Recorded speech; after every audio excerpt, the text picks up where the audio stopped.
સફાઈ કામદારના પ્રશ્ને મહિલાઓએ હાઈવે ચક્કાજામ કર્યો।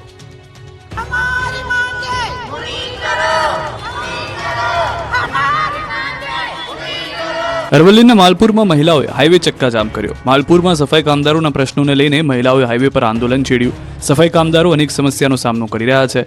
કેટલીક વખત નોકરી દરમિયાન કામદારોના મોત થયાના કિસ્સા પણ જોવા મળ્યા। આ મામલે અનેક વખત રજૂઆત કરવા છતાં કોઈ નિરાકરણ ન આવતા આખરે આંદોલનનું શસ્ત્ર ઉગામવામાં આવ્યું। સફાઈ કામદારોના પ્રશ્નોને લઈને દંડવત યાત્રા ચાલી રહી છે। 21 દિવસ જેટલો સમય થવા છતાં પણ તેમના પ્રશ્નો તંત્રના બહેરા કાને સંભળાતા નથી।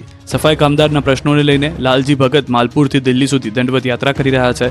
કઠિન યાત્રા બાદ પણ અધિકારીઓ અને પદાધિકારીઓ ના આવતા કામદારો સહિત તેમના પરિવારમાં આક્રોશ જોવા મળ્યો। દંડવત યાત્રાને 21 દિવસ જેટલો સમય પસાર થવા છતાં ન્યાય ન મળતા મહિલાઓએ હાઈવે પર ચક્કાજામ કરી વિરોધ દર્શાવ્યો। દંડવત યાત્રા કરનાર લાલજી ભગતના પત્ની અને મહિલાઓએ મોડાસા ગોધરા હાઈવે પર ચક્કાજામ કરીને વિરોધ દર્શાવ્યો। મહિલાઓએ હાઈવે પર ચક્કાજામ કરતા ટ્રાફિક વ્યવસ્થા ખોરવાઈ સ્થિતિ વધુ વણસતા આખરે પોલીસ બોલાવી પડી હતી। પોલીસે ચક્કાજામ કરનાર મહિલાઓની અટકાયત કરી, જો કે અટકાયત દરમિયાન પણ મહિલાઓ ઉગ્ર રીતે પોતાની માંગ રજૂ કરી હતી। ભિલોડા નગરના બાયપાસ મુદ્દે ગ્રામ લોકો દ્વારા વિરોધ।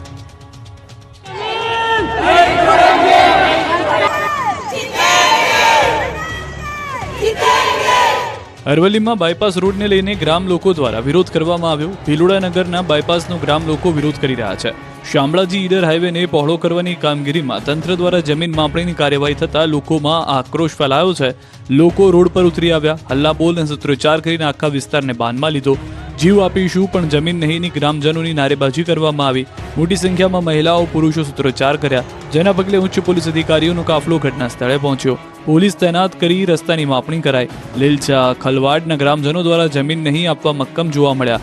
ખેતર, ઘર, બોર, કુવા તોડી પાડવાની પ્રક્રિયા સામે વિરોધ પણ કર્યો। સ્કૂલ સંચાલકો ફી માટે હેરાન કરતા સુરતની ધોરણ 8ની વિદ્યાર્થીનીનો આપઘાત। સુરતમાં ફરી એકવાર વિદ્યાર્થીની આપઘાત કરી લીધો। સુરતના સચિન વિસ્તારમાં રહેતી અને શહેરના ગોળાદરા વિસ્તારમાં આવેલી આદર્શ પબ્લિક સ્કૂલમાં ધોરણ 8માં અભ્યાસ કરતી વિદ્યાર્થીનીએ ગળે ફાંસો ખાઈ આપઘાત કરી લેતા ચકચાર મચી ગઈ। વિદ્યાર્થીનીના આપઘાતથી પરિવારમાં શોકનો માહોલ છવાયો।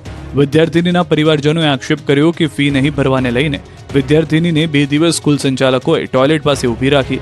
વિદ્યાર્થીની સાથે અનેક વખત આવા કૃત્યો કર્યા પછી ફી માટે દબાણ કરાતા રહ્યા। સ્કૂલમાં કરાયેલી સજાના કારણે વિદ્યાર્થીની ગભરાઈ ગઈ હતી। આખરે વિદ્યાર્થીની આપઘાત કર્યો। બીજી તરફ આદર્શ પબ્લિક સ્કૂલના સંચાલકોએ મૃતક વિદ્યાર્થીની પરિવારનો આક્ષેપ પાયા વિહોણા ગણાવ્યા। સ્કૂલના સંચાલકોનું કહેવું છે કે વિદ્યાર્થીની 3 મહિનાની સ્કૂલ ફી બાકી હતી, પણ વિદ્યાર્થીઓની ફી